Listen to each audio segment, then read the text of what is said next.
Bài điểm số phục mẹ bóng ổn ngày đá như mò sơ lọ pra háចំពោះបន្លែមានត្រឡាចមានផ្ទេស្លឹកបាស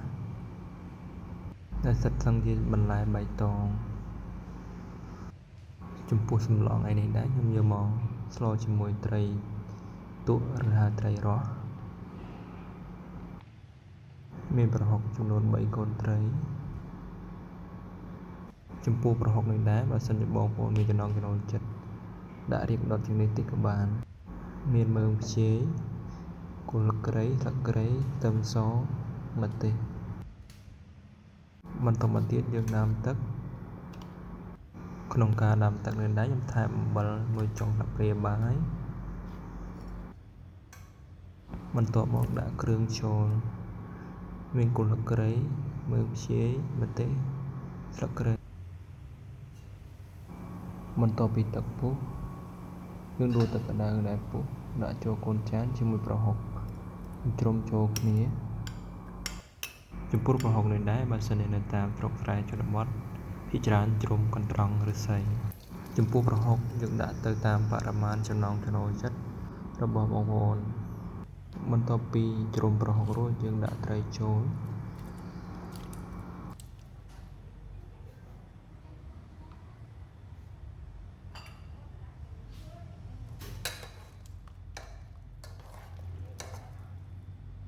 យើងរំងាស់សាច់ត្រី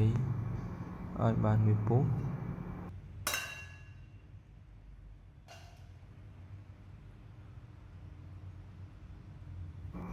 បន្តមកទៀតថែមស្ករចូល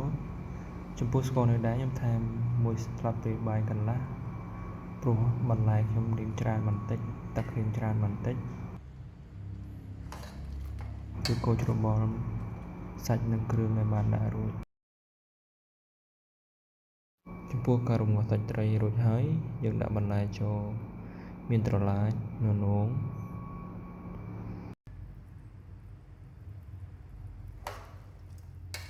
រួចគឺការកូរត្រឡប់សាច់ត្រីជាមួយបន្លែដែលយើងបានដាក់ចូលរួចបន្ទាប់ពីដាក់បន្លែននោងត្រឡាចរួចយើងដាក់បន្លែផ្ទីនិងលឹកបាសចូល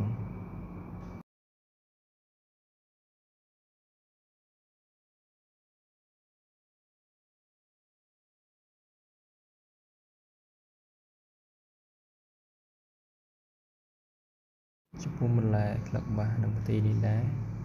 យើងដាំទឹកត្រឹមឲ្យពុះបានហើយដើម្បីកុំឲ្យបន្លែរលួយខ្លាំងពេកបាត់រសជាតិនេះដែរជាលទ្ធផលសន្លក់ប្រហើររបស់ខ្ញុំបាទសូមអរគុណច្រើនសម្រាប់ការទស្សនា